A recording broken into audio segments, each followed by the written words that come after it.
If you're struggling with really bad back pain or sciatica, then it's very common to look for yoga stretches and poses to help you relieve and reduce the pain and inflammation and stiffness that can build up in the lower back, down into the hips, and further on down the legs.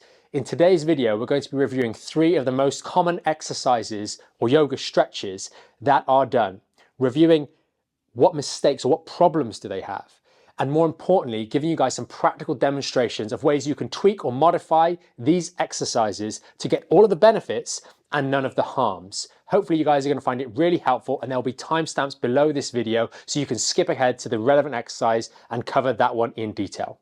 To kick it off, let's cover the child's pose. This is perhaps the most common yoga stretch that those of you suffering with lower back pain or sciatica will be recommended. Whether it's through a class or yoga instructor, or whether it's through your osteopath, physio or chiro, this is one that is recommended all the time. The primary reason why is that when we get into this flexed child's pose position, we're stretching all of the muscles along the back here, all of the ligaments in and around here, and we're creating more space. And as we lean into that stretch like so, we really do open out the back part of the vertebra, but this comes at a cost.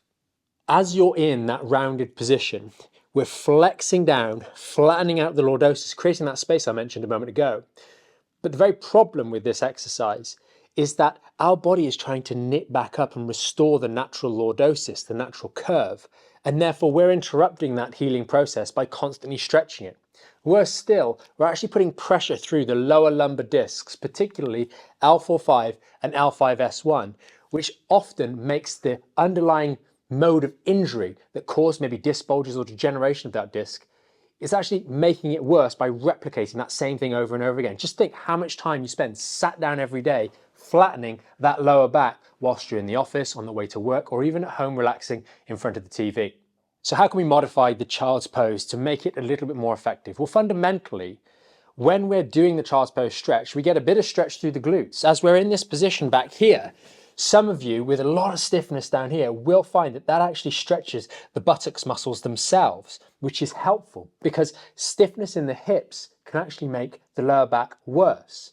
So what we're going to do instead, and you can also open the legs slightly so your thighs are in a bit of a V position. So rather in this position here, you're in that position like so, and then sit up nice and tall with a nice neutral spine, open the legs ever so slightly to that V position, and then sit back by slowly pivoting from the lumbar spine, preserving this lordosis.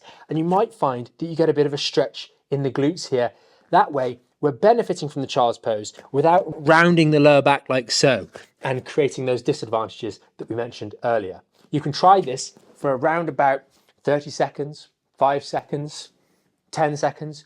Use it as you wish to try and get a little bit more mobility into those hips, because that will be helpful. And that way you avoid rounding the lower back and making the problem worse. As a quick note before we move on to the next one, some of you guys are going to find that you're very, very flexible and you're able to do this without trouble. You think, actually, I'm not even feeling a stretch here. So you'll need to go for a different variation of a stretch, some sort of glute stretch like so.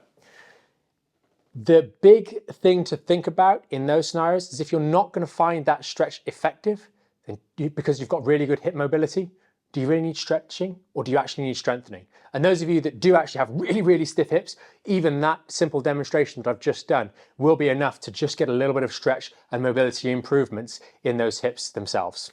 The second common stretch that people will often be recommended, and this one is a little bit better, is going to be the Cobra stretch. And this is where we lie down on our tummy and we simply push ourselves up in this position. Now you can go sometimes just onto the forearms like so. Some of you will be able to push all the way up, but we're really arching that lower back, and you'll also feel a nice stretch along the front of the abs here as well. Now there are disadvantages and advantages with this one. The main advantage is we are actually understanding that we're opposing the stress of daily life by arching the lumbar spine, taking pressure off the discs. The big problem with this one is that it's actually creating that strong arching and backward bending movement. And as I'll touch on in a moment, it makes these little holes in the back smaller.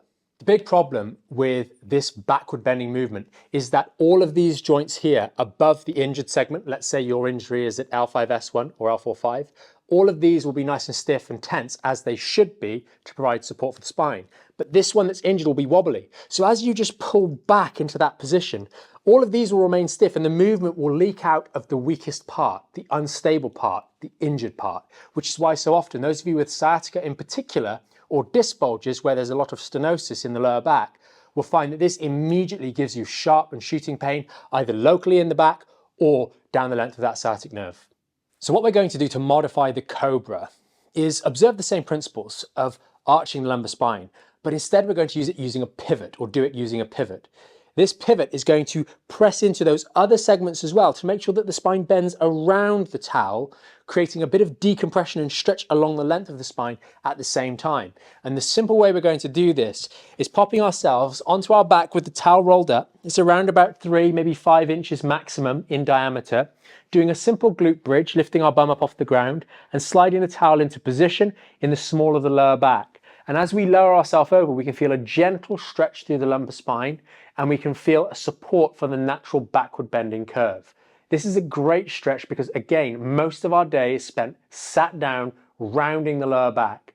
And to the degree that's a problem for you, you will feel there's more pressure in the lower back as the towel supports that normal, natural curve.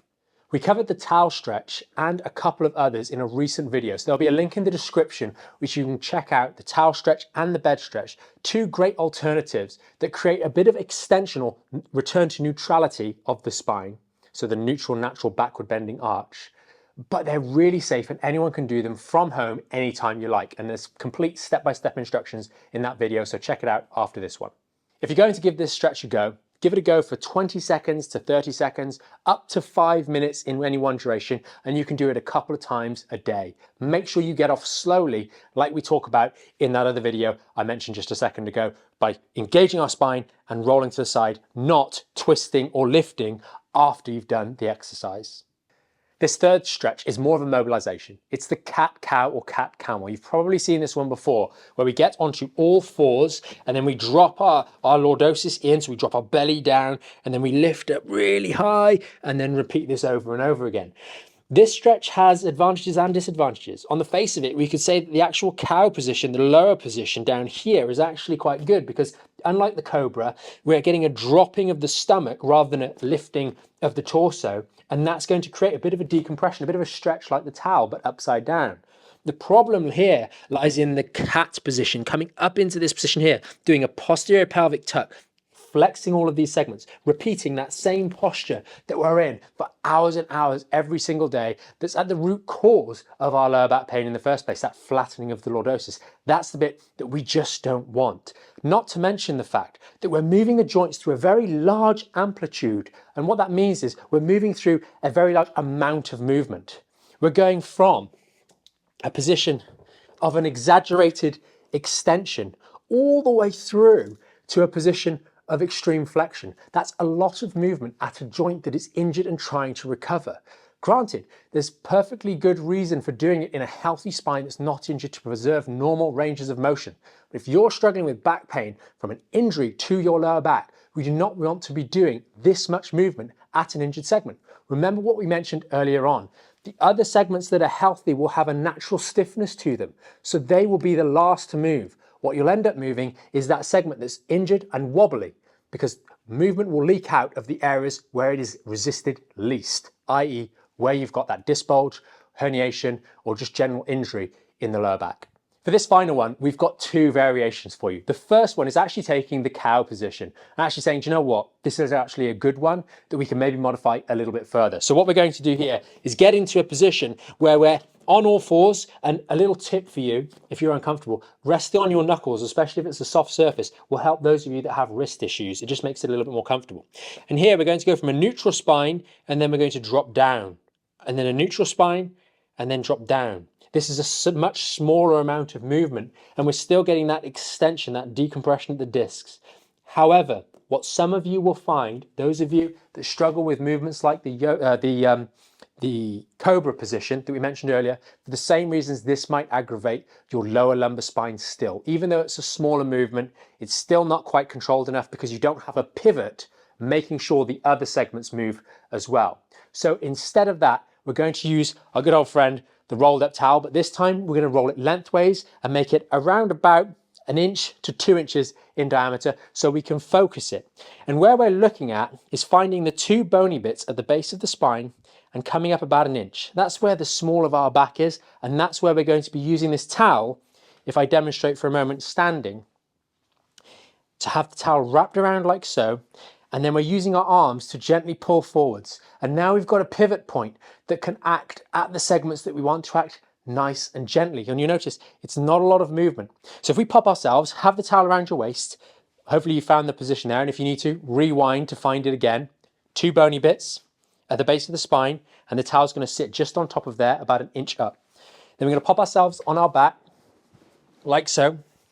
Lock our arms in nice and tight, and then all we're doing here is making sure that towel is a nice, about 1 inch, as I said, no more than 2 inches, and then we're lifting and dropping.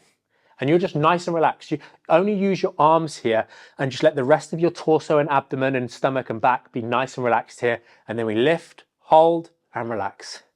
Lift, hold, and relax.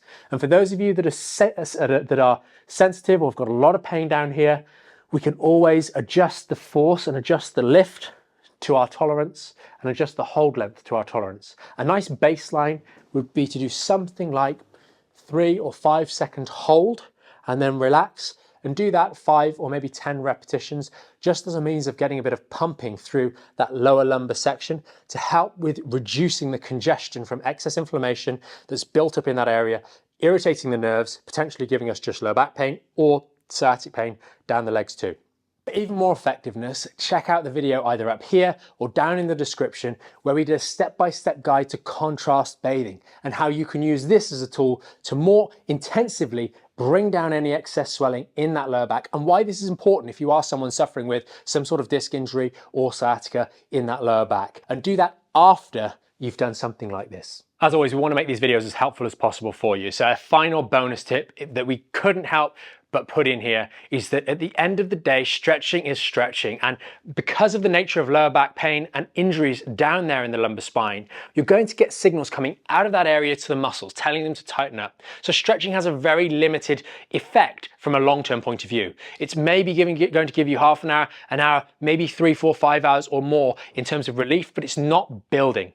As soon as you aggravate the lower back in one way or other, it's going to signal to those muscles to tighten back up again. And this is why we must be doing our stretches, understanding their short-term effect in conjunction or alongside some proper strengthening work. And that is the progressive strength building exercises in the core and building strength in the spine itself so that it can recover effectively, so that those disc injuries, etc., in the lower back can actually restore some strength and longevity to them, so that you aren't as vulnerable on a day-to-day basis. Now, there'll be a link up here or down in the description as well to a full masterclass we did, which is available on the YouTube channel and the website for free. You can check that out, where we go through a full structured plan that you can do. And of course, as many of you already know, we've got the full membership to the Back in Shape program, where you can have a step-by-step process with support from us here to help make sure that you can get your back in shape properly and know that right mix of stretching exercises, but more importantly, the right sort of strengthening exercises to go alongside them to make sure that you rebuild your back and get your back in shape properly. Hopefully you found this video helpful, and maybe you're thinking about yoga in a slightly different light, and you can use some of these modifications to help make your recovery process more effective. As always, if you did find it helpful, consider sharing it with someone else that's maybe struggling with their back pain. Maybe they've been doing a yoga for a while and it's not really been working for them, and this can just help them see things through a slightly different lens and move forwards in the right direction rather than going round and round in circles struggling with back pain. As always, thanks for watching if you made it this far, and we'll see you in the next video.